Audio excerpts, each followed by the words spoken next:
Добро вечер и добре дојдовте во уште едно издание на емисијата Тунел. Да се биде родител е едно од највозвишените чувства.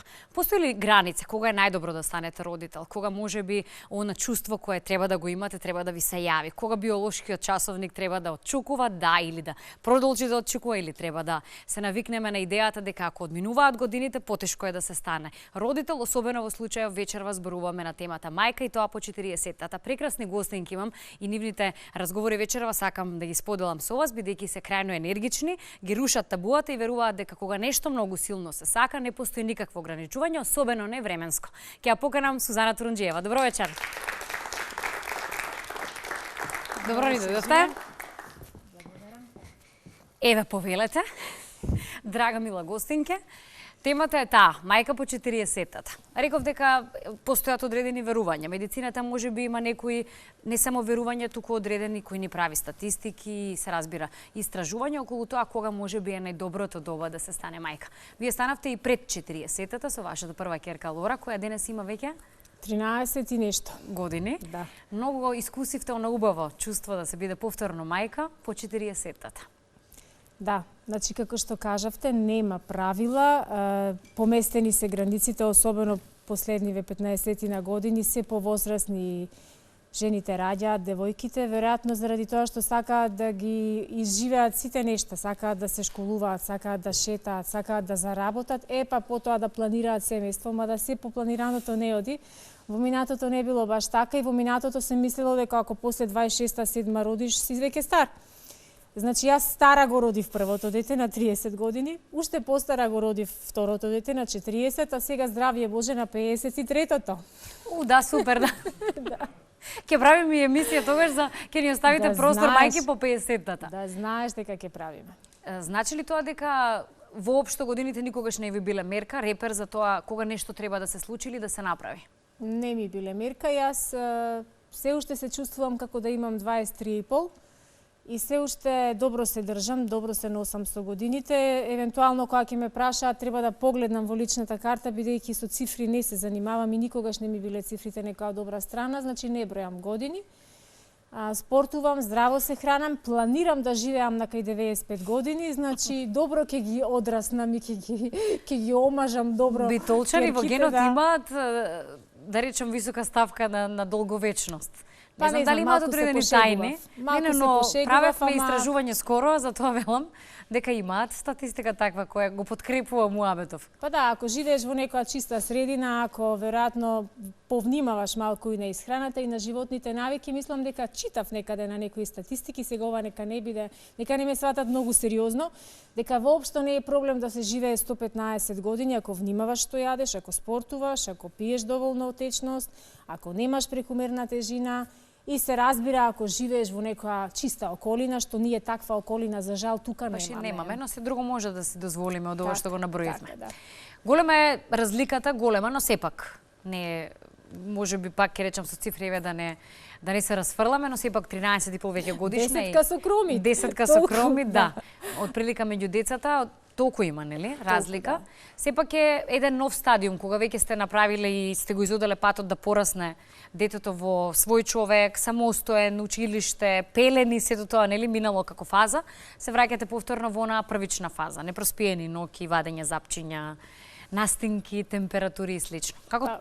Морам да ти кажам дека ова второво, значи, човече што ни влезе во животите беше буквално како игра.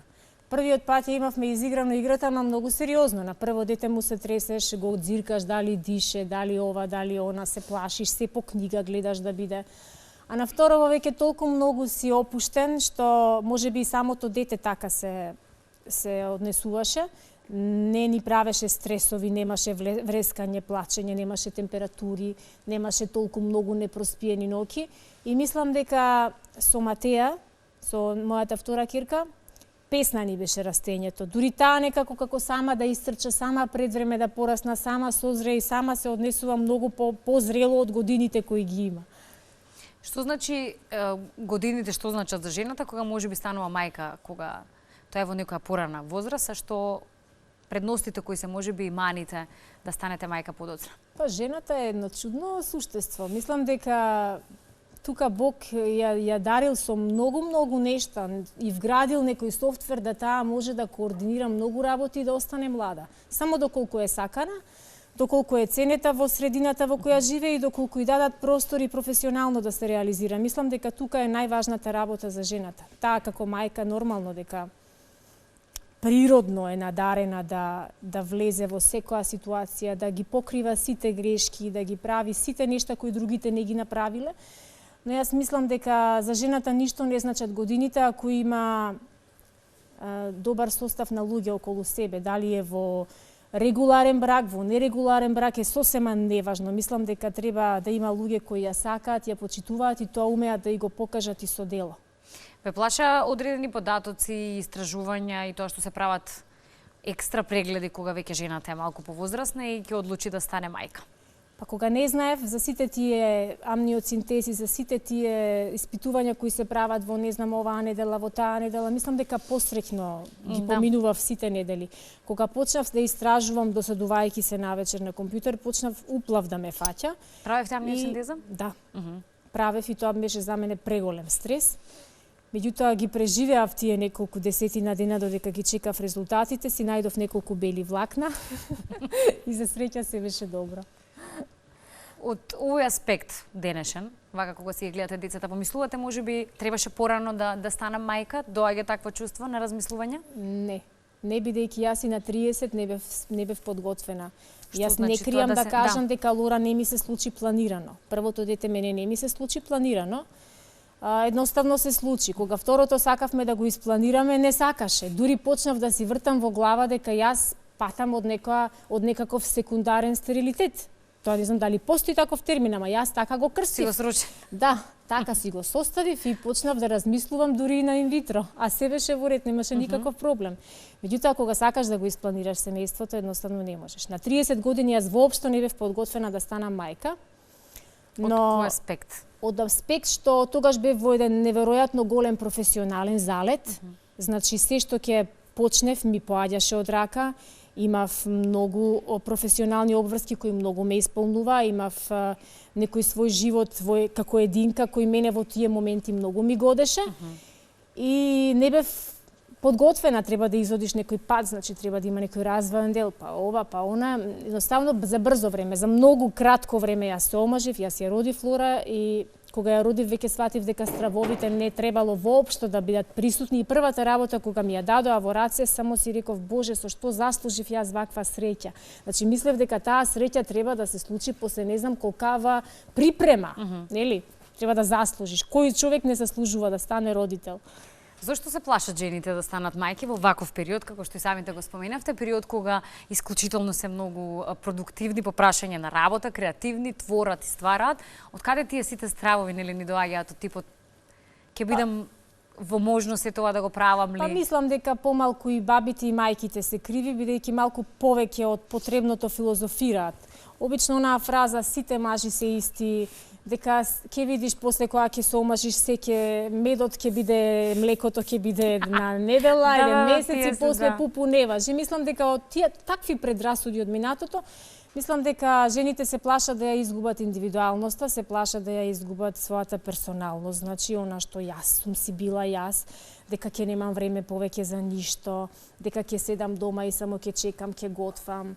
Дури на жени на кои се им е потредено, на кои друг им готви, друг им чисти, друг им прави, дури на тие некако им е здодевно монотоно и понекогаш се прашуваат што ми требаше мене сето ова или повеќе од едно дете, never, никогаш.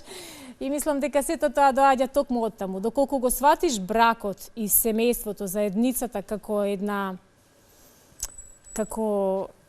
едно место во кое сите ние ќе се надополнуваме, ќе се надградуваме и повремено ќе си даваме предност едни на други. Сега јас на сопругот, па утре тој мене, па после на децата, па ние малку ќе се повлечеме во позадина. Мислам дека тука станува една многу интересна дружба во која секој го почитува туѓото и секој очекува нели да му биде испочитувано и своето.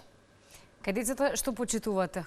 Кој нивен простор најмногу го почитувате? Па јас многу го почитувам нивното не сакам, ама сакам да ја слушнам и причината зошто не сакаш. Значи, дај ми еден добра причина зошто не сакаш и во ред, ќе те поддржам во тоа што во тоа што го правиш, инаку знам јас да бидам повеќе од попустлива и затоа сум најмногу критикувана дома, ме критикуваат и бабите, ме критикува и сопругот, ме критикуваат дури и самите деца дека што е се, а еднаш сакам, еднаш не сакам, еднаш може, еднаш не може. Значи знаат да ме фатат на добро расположение, знаат малку да ме извозат, ама после тоа јас враќам. Покрај бројните животни искуства и сето она што животот си го приредува, сакале не или не во одредени периоди, нели? Што сакате да знаат вашите конкретно и керки, бидејќи па еве истополови сте, па би сакале да обрнат внимание, имајќи го тој истиот сензибилитет или женски, на што би сакале да им обрнете внимание, ако може да им потенцирате? Што е она што мислите дека треба вие еве како мајка и жена да им го пренесете? Па најмногу сакам од се да прва работа да бидат искрени кон мене и да ми се доверуваат за секој евентуален проблем кој ќе им се случи во животот или некоја недоумица или некоја непријатност која ќе ја доживеат, би сакала прво мене да ми ја кажат. И секогаш се обидувам да ги доближам многу блиску до мене, не за да треба да ми дадат отчет, туку за да побараат совет од мене, затоа што јас немав среќа да ја имам таа близина со мајка ми. Јас од 18 години, веќе кога почнаа да ми се случуваат некои работи, јас заминав од Битола за Скопје. Со мајка ми малте не ја раскинавме таа блискост која не ја ни воспоставивме некогаш толку блиску, поради нејзиниот сензибилитет.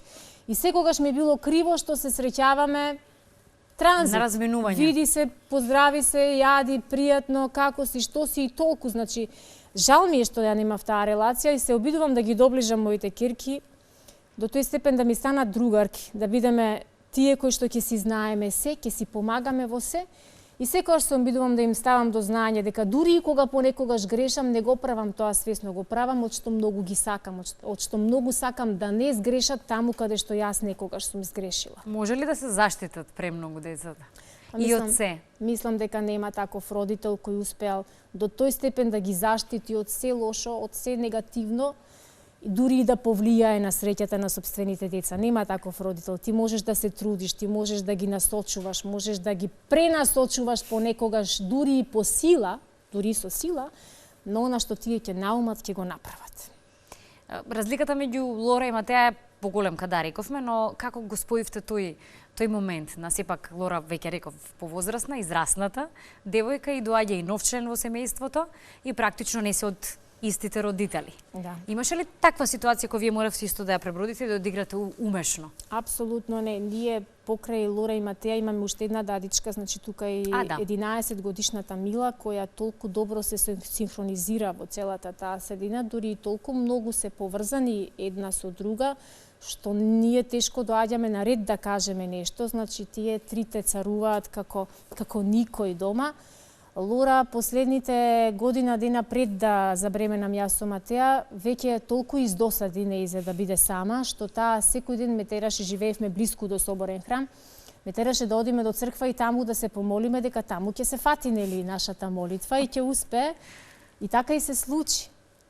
Така и се случи. Многу набрзо после тоа се случи. Се поклопија коцките што велиме. Да, се поклопија коцките, ама таа нејзината верба и ден денеска е дека поради нејзините молитви се роди Матеја, инаку немаше ни да се роди. Таа силно верува, да. Силно верува во тоа и секогаш кога поминуваме со колата натаму, вели еве ова е местото Матеја поради која ти си родена. Да знаеш. Убаво изгледате, очигледно дека ви годи семејната пријатна, топла атмосфера и богатата што се имате домашна, ќе речем пак, убавина. Што е со професионалните обврски и исполнувања? Се чувствувате ли тука изреализирана? Чувствувате тука дека нешто ви недостасува периодов или дека уште сте недоречена што се вели по сето она што го правите во вашата долгогодишна кариера? Па јас не го кажав последниот збор, се уште не сум го кажала последниот збор, ниту намеравам да се откажам од мојата телевизиска кариера. После смртта на Ајден имав потреба еден период јас да се повлечам, малку да се одморам од настаните, малку да видам што би сакала да работам друго. Искрено посакував да ми се случи некое решение кое нема да биде поврзано со медиум, со јавност.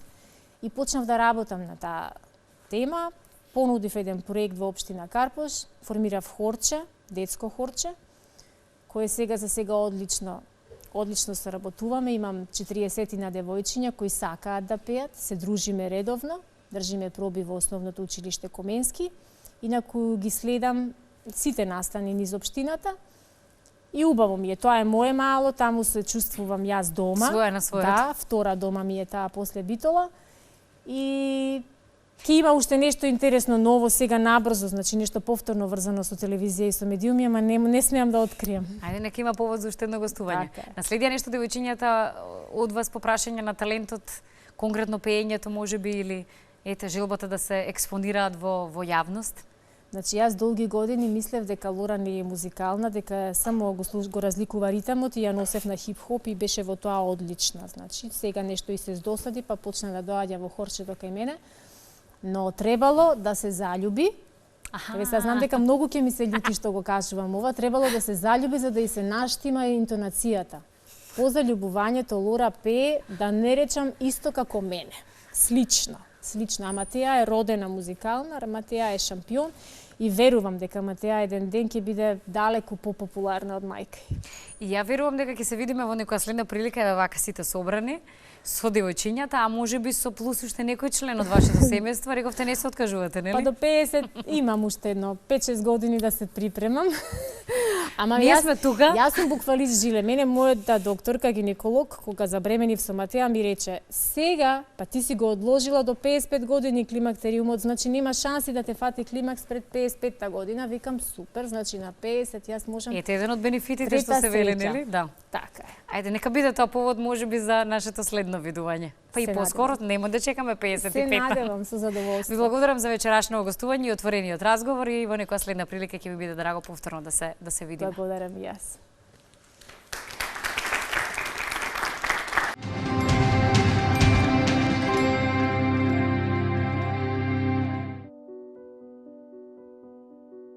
Постојат бројни ризици кои се асоцирани со бременоста во 40-тите години. Меѓу нив најчест е карциномот на дојка. Како што старее жената, ризикот за карцином на дојка се зголемува. Експозицијата на ткивото од дојката и високото ниво на хормони за време на бременоста може да го зголеми ризикот од рак на дојка. Бројката на мртвородени и спонтани абортуси се зголемува после 35-та година. Високиот крвен притисок, како и проблем со бубрезите, се други ризици поврзани со бременоста кај средновечните жени. Постарите мајки исто така се изложени на повисок ризик од дијабет после бременоста. Стапката на гестациски дијабет кај жените постари од 40 години е 7% и 20% кај оние кои се над 50 години. Како што се зголемува возраста на жената, така се зголемува и зачестеноста на царскиот рез.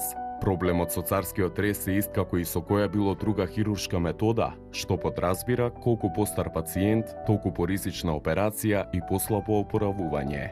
Ризикот од срцеви заболувања е поголем кај бремените жени над 40 години, а поголема и веројатноста да се роди бебе со вродени аномалии. Кога жената е на возраст од 40 години, ризикот да роди дете со Даунов синдром е 1 во 60, во споредба со 1 во 1500, кога таа има 25 години.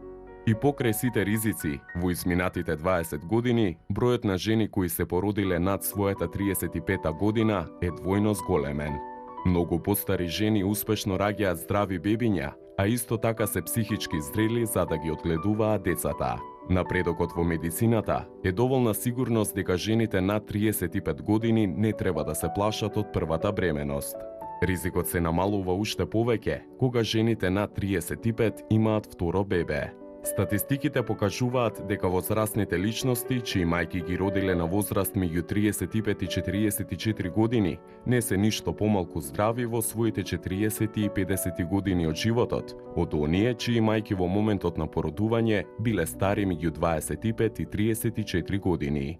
Во 2005 година, повеќе бебиња биле родени од жени на возраст меѓу 30 и 35. Исто така се потврдува трендот на одложено мајчинство, при што просечната возраст на новите мајки сега е 31 година, наспрема просечната вредност во 1985 година, која била 27. Што се однесува до плодноста, постои незино постепено намалување по 30-та година, па затоа повеќето жени се подложуваат на третмани за оплодување. Предноста на постарите родители се физичките и психолошките бенефиции. Жените во 30-тите и 40-тите години водат поздрав живот и ја разбираат потребата на своето тело и се потолерантни во текот на бременоста. При новата може да представува шок и кај постарата мајка, која е навикната да функционира рутински, има успешна кариера и статус. Вечерва ќе ни прави друштво уште една прекрасна дама во вистинска смисла на зборот, на која апсолутно годините и бројките ништо не значат, особено кога во прашање желбата да се стане мајка, па и по 40-тата. Професор Кристина Николовска, добро вечер. Добро ни дојдовте. Како и секогаш во одлична форма, повелете. И вам ви прија се гледа, ви годи мајчинството. Мајка по 40-тата, тема на вечерашната емисија. Немате апсолутно задршка зошто да не зборувате на оваа тема. Вие се реализиравте исто во животот низ годините по прашање на нели професионалното што се вели, наоѓањето, пронаоѓањето себе си во светот на образованието и така натаму. Во тој целиот процес на себе сознавање и се разбира надградување како личност, имаше периоди кога чувствувавте дека сега можеби е или не е вистинскиот момент да станам мајка? Па, благодарам што ме поканивте на оваа тема. Јас сум токму мајка на 40-та. Среќата дојде тогаш. Јас вака викам, децата доаѓаат кога тие сакаат. Големата љубов доаѓа кога таа сака. Некога ние сакаме, тоа е моето искуство. Целиот живот сакав деца, уште многу одамно, уште од 20 години и така. Меѓутоа, за жал, тој период останав без деца и без некоја семејна среќа, но големата љубов ми дојде над 40. Тоа беше голем љубовен оган, вулкан. Заборавив се, одново се родив и така. И во тој љубовен жар се случи таа неочекувана, а посекувана длабоко во себе бременост, иако веќе јас кренав раце. Не очекував дека ќе ме усреќи животот и со љубов, со мојот сакан сопруг Војо, и со Леонид, моето синче, кој сега има 2 години. Значи, сосем неочекувано беше. И него му реков, се во ред, ама јас најверојатно не ќе можам да бидам мајка, тој ме сакаше и така. И на моите им реков, така веќе нема надеж, малку кренав раце. Ја бев многу посветена на професијата, на кариерата, на телевизиските емисии, на кампањата Ден на дрвото и така. Бев посветена на хуманата страна, убавата и правев добрини. Ми се чини дека добрата енергија ми се врати со добро и дека тој круг и ми дојде и со добро. Дури и кога бев времена, садевме дрва, например, и така. Многу бев активна во тој период. Медицината имаше некакво објаснување за вашата состојба кога баравте нели одговор или едноставно кога посакувавте во тој период да станете мајка или пак?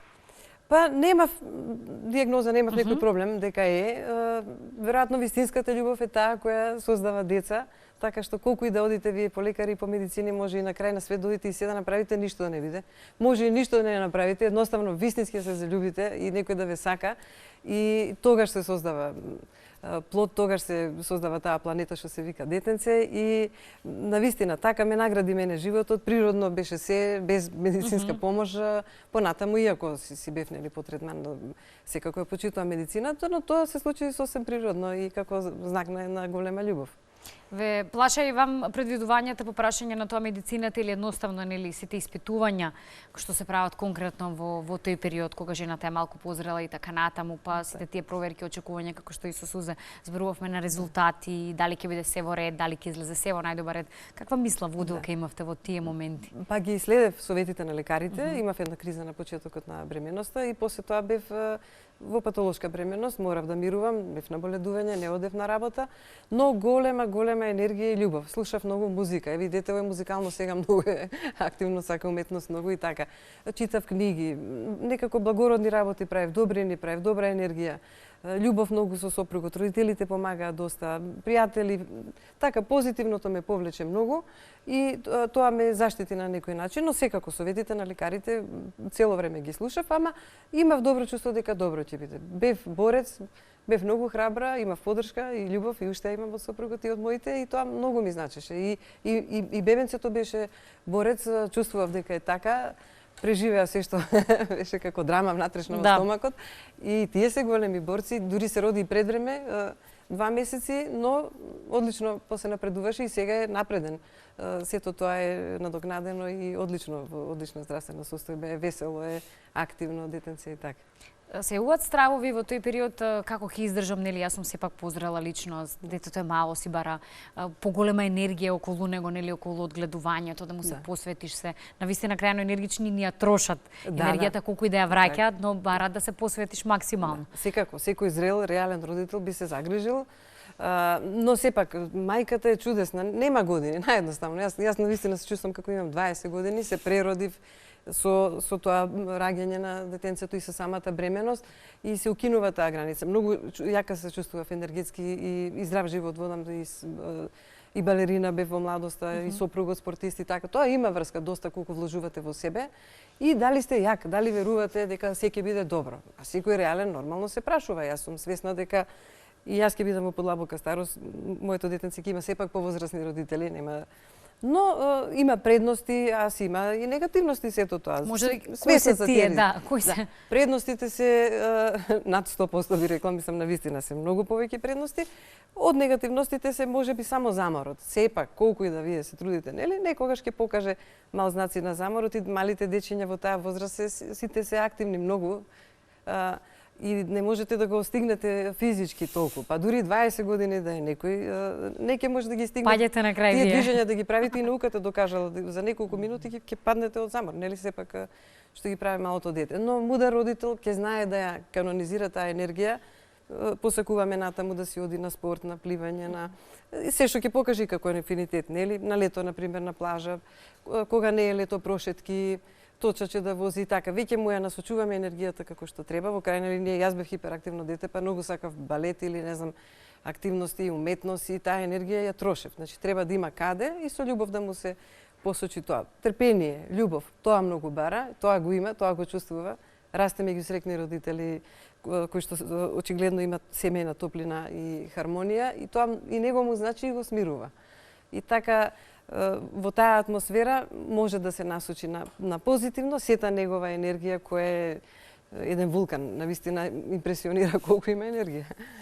Би сакале, односно еве доколку се случи, како што и ова се случи, што велите не посакувано многу, но не планирано или неочекувано да ви се случи повторно бременост? Да, секако посакуваме. Немате апсолутно. Да, нема бариери, но секако би ги слушала советите на лекарите, постојано на контроли и доколку тие кажат дека е во ред, да, со постојана врска со медицината немате проблем. Но сепак човек да работи на својот внатрешен свет и духовноста и на својот енергетски извор за да може да има енергија да се носи со тој океан од енергија што детенцето го има. Но како може да го задоволство. Како може да го направиме тој баланс? Чисто од вака примери во околината и слично, блиски и подалечни пријателки, мислам дека имаат проблем жените обично со тој конфликт во себе, дека нешто им се одзема, им се краде од нивното време, дека не успева да стигне се што е нели што сака да го направи во принцип, дека во моментот наспроти можеби тоа што треба да го чувствува дека се полни со енергија и со убавина,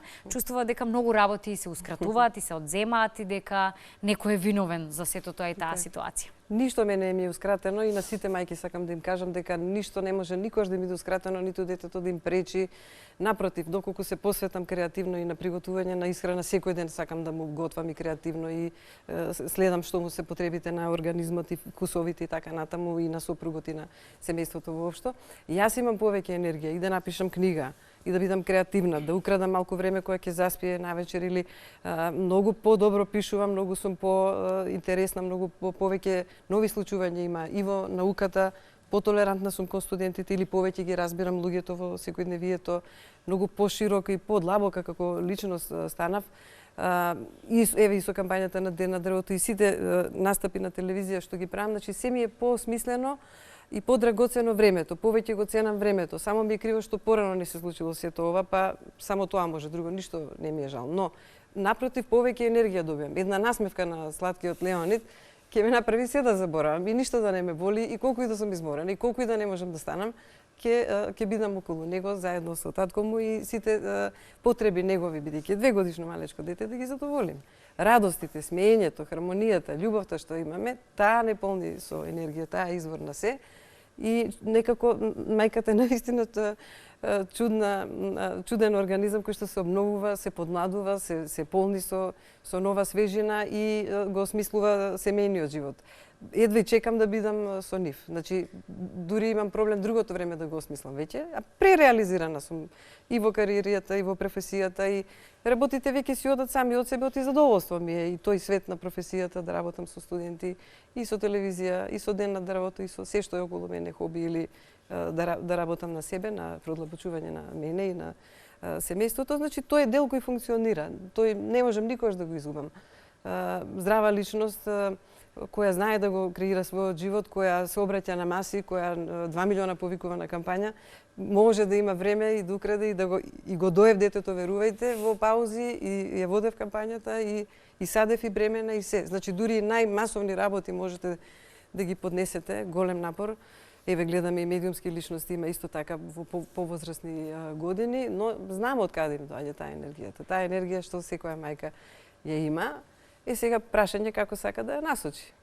Имате помош? Можам, например, многу се извинувам, правам економија на енергија. Ако повеќе време сум потребувала за нешто, сега многу помалку време ми треба, дури да се подготвам за јавен настап, нели, и вие го имате тоа искуство. Значи, се канонизира таа енергија, се пренасочува, не губам време за непотребни работи и само тоа менаџирање со своите ресурси е најбитно да знаете што сакате. И тој свет е прекрасен тогаш. Само уживате во тоа и тоа е бескрајно креативен свет, поубав од било која песна што би ја напишала, прочитала или толкувала.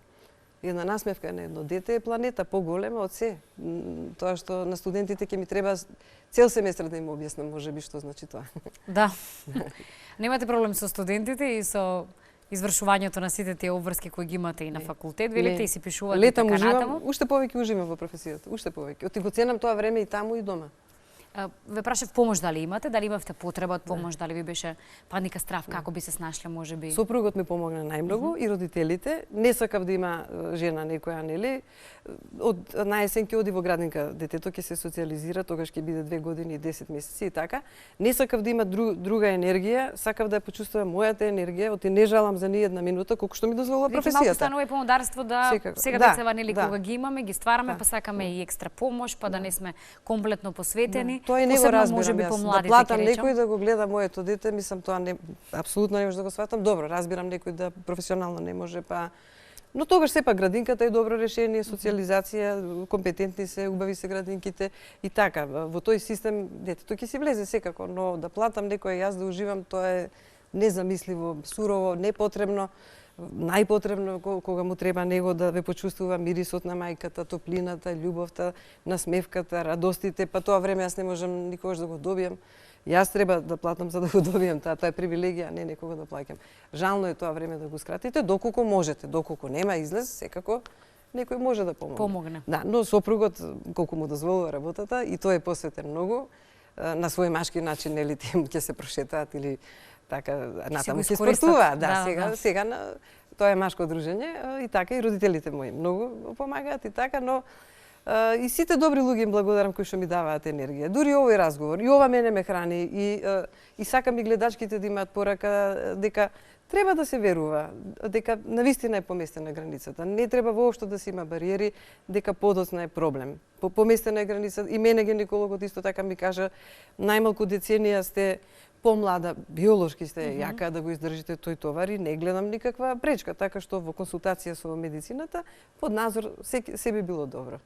Да не се обесхрабрат во таа смисла воопшто. Да, кои вредности сакате Леонид да ги има? Што најмногу се обидувате еве да вака кога гледате расти, велите вложувате побаги во секојдневието токму со него, но сепак вредности, тој ќе се изгради аксиологијата, системот на вредности сам. Сакам да ужива во животот на најубав начин и да биде свој, колку можеме ќе му сервираме ние околу него се што е убавина на животот, да одбира, да биде храбар, да биде свој, да биде смел, честит човек, да биде сите најубави вредности човечки да ги има, секако што секој родител би ги посакал на своето дете, колку можеме ќе го заштитиме од се што треба и се да биде убаво околу него. Тоа можам да му посакам. А вредностите посакувам сам да си ја подреди таа хиерархија на вредности и аксиологија, што јас сама сум ја поставила многу мала, многу рано родителите така убаво ме пуштија, беа околу мене и сестра ми и тие, но сама посакав, сите вредности си ги посакав и тој распоред, таа синтакса на вредности човек сам си ја прави, а после ја прави вертикалата и ја подредува. Сега, број 1 е Леонид и мојот сопруг на таа пирамида, а неговата да биде уште поубава и повесела од мојата. И да си имате убава ваква блажена семена состојба за која вечера ни зборувавте и практично преку разговорот можевме и да ја почувствуваме ние овде и се надевам дека убави примери покажуваме вечерва за оние кои сакаат да станат, се двоумат, може би Да. дали да станат родители, посебно мајките, жените по 40-тата конкретно години, иако може би мајчинството и порано им се случило. Пример веќе имавме, рековме со Сузе, а ќе имаме сличен пример и со мојата следна гостинка. Од срце ви благодарам за вечерашното гостување и во некоја следна прилика со интересни женски мујаци. благодарам и да вам. се видиме повторно. Голема мотивација е вашата емисија. Благодарам многу што се посветивте на ова прашање и навистина некого ќе потикнеме. И мене некој ме потикнал сигурно некогаш за некој убав гест. Благодарам. Благодарам.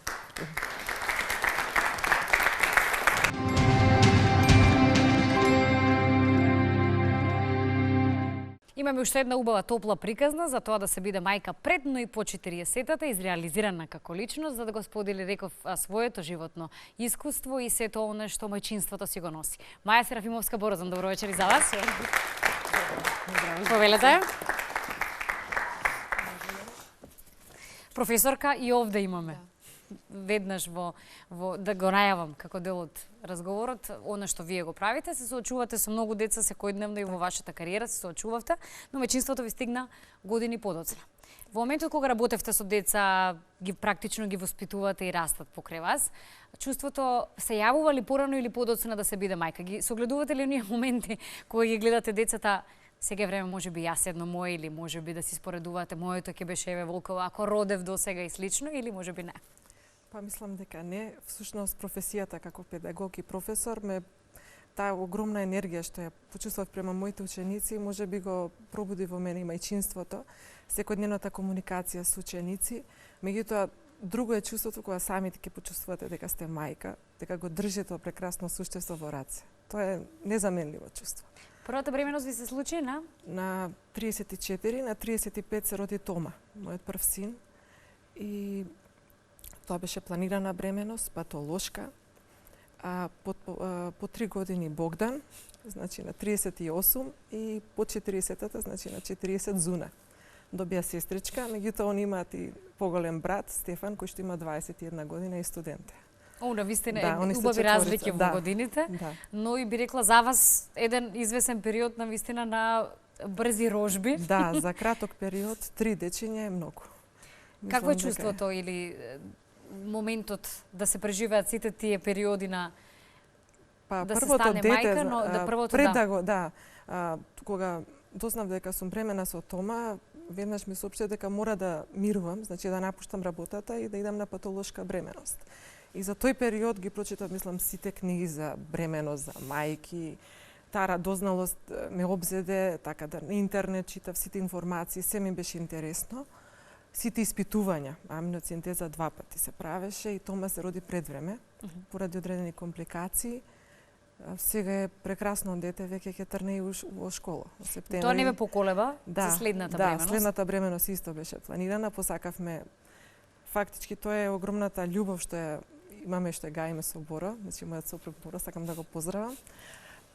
И како плод на таа наша љубов се роди Тома, Богдан, па Тома. Сгрешив. Добро. Монтажа може ли? Да, ќе го извадиме. Може, ќе го извадиме, да. Значи прво Тома, па потоа Богдан. И третата бременост беше со Зуна. И покрај сите тие искуства немавте размислување треба ли уште едно дете, како ќе издржам физички, како ќе издржам здравствено. Медицината си има своји објаснувања и овде ќе споменам нели кога жената е повозрасна, позрела и така натаму. Посебно вие имавте пак ќе речем искуства со моменти кои предочува одредени потешкоти за време на бременоста, но тоа не ве задржа Тоа не ме задржа, значи љубовта и вербата во Бога, мислам, ми помогна, значи да ги пребродам и сите тие 8 месеци Зуна да дојде на овој свет. Така да супер е. Децата се сложуваат перфектно, претпоставувам, сега е таа фаза. Да, многу се радосни дека имаат сестричка, они двајца добро си играат, се сложуваат, меѓутоа многу ја сакаат и сестричката. Чувствувате ли дека нешто ви беше одземено во тој период кога се реализиравте како мајка? По прашање на оно што можеби професионално би можеле да го изработите во тој период? Па да, бременостите ме спречија, значи морав во одреден тој период да го поминам дома. Меѓутоа, од друга страна беше големо задоволство да тој период го поминам со Тома и со Богдан. така да го поминам прекрасно тоа време со нив за време на оваа трета бременост. А се пошегувавме пред малку Да. дека радосни беа учениците кои во периодот Да, да. не бевте на Така. настава. Е, Важите па, за малку построга професорка. Да. Значи ли тоа дека важите за построга и мајка? Па да, во одредени, значи сакам да не да ги сакам да ги да знаат да знаат што е добро, што е лошо, од мали нозе, меѓутоа многу тешко оди со тој мал свет, значи у таа мала главичка тоа се да се скоцка. Меѓутоа двајцата се Зуна уште се пак малечка, меѓутоа Тома и Богдан се толку интелигентни и веднаш знаат што е пораката. Значи знаат кога се казнети, знаат кога се наградени, треба да се постават некои мерки и граници. Меѓутоа играта не им се намалува, не им се скратува ништо во однос на играта. Они имаат бескрајна слобода да играат и имаат големи интереси. Тома посетува неколку курсеви, значи од мал пројави огромна желба, значи за музика, талентиране за глума, иде во драмско студио. Значи сите тие интереси како дете што ги пројавува, ние како Ги следите. родители ги следиме. Не го форсирате, да, беше не го прв. форсираме, сами го насочуваме каде сака он самиот да си го најде своето место. И понатаму да си одбере неговата професија. Сега за сега се надзирнува талент да има некој на дедо? Морам да споменам дека прекрасниот не академик убаво црта, да. Томе Серафимовски, вашиот татко, значи. Да, по него го носи името. Тома? Тома, да, Богдан го доби името по неговата баба, меѓутоа Тома го доби името бидејќи за името беше главен таткото, мојот сопруг Боро, тоа беше негова желба, ако е машко да се крсти Тома. А Богдан го доби името по мојата свекрва, Богдана, испадна машко детенце, па го скративме името. Значи задоволени беа сите страни, Богдан, браво тато. Да.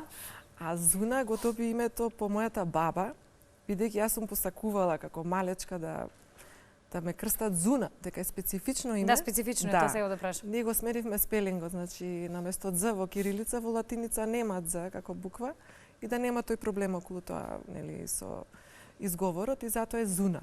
Значи македонската верзија со З, ова е Зуна и многу ми е мило што го носи името на мојата баба, бидејќи јас сум била ангел за неа и така. Маја, посакувате уште деца во семејството или сметате дека се Па исполниште? имаме 4 деца и доста. Мислам доста е, меѓутоа би сакала да ги охрабрам младите мајки да не застануваат, да имаат верба, да веруваат во себе и само со голема љубов, верба и поддршка ќе успеат. Значи, може ли да кажеме дека постои граница која е најдобра ако треба да ги генерализираме работите? Последно време се прават некои пресметки, се игра со бројки, Да. треба сега, треба подоцна, млади сме, границата да е поместена, кога е вистинскиот момент. Па добро, Сите треба гледаме да се... сите коцки да некако се склопени. Не може да се склопи цел живот, тоа е невозможно. Меѓутоа, ако имате поддршка и ако ја најдете вистинската личност, и мислам тоа е правото време според мене, кога ќе се најде вистински партнер кој ве поддржува, ве цени, ве почитува. Тоа е мислам идеално.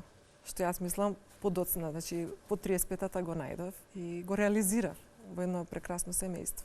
Изреализирана повторно ќе Да. речем како личност и на Како личност, професионален така. план си се најдовте Еве унаму каде што си работите, професор Да. по англиски рековме јазик. Да. Каде би сакале да си ги видите вашите деца? Секој родител си го посакува најдоброто за своето дете, си Да. гај нели желби, замисли, можеби си прави некакви планови дека би сакал моето дете во овој правец да се развива или неговата кариера. Имате ли вие такви планови за вашите Па деца? плановите рано да ги правиме, меѓутоа мислам да ги насочам.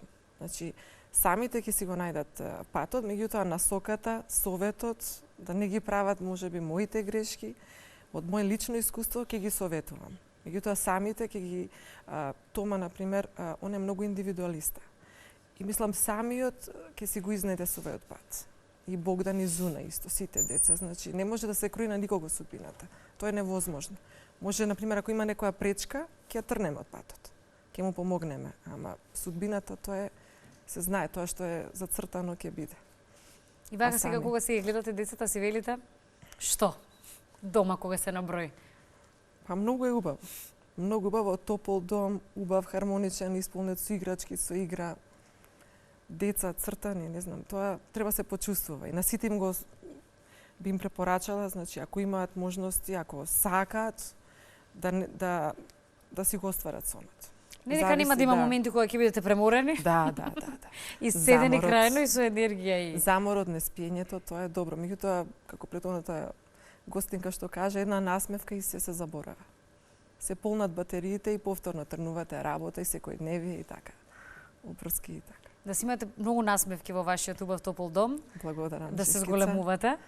Што се вели и да уживате во она што си го имате како љубов, енергија и среќа, да си го гаите и децата се разбират, да си го најдат оној вистински пат во живот. Би сакала уште една порака на крај.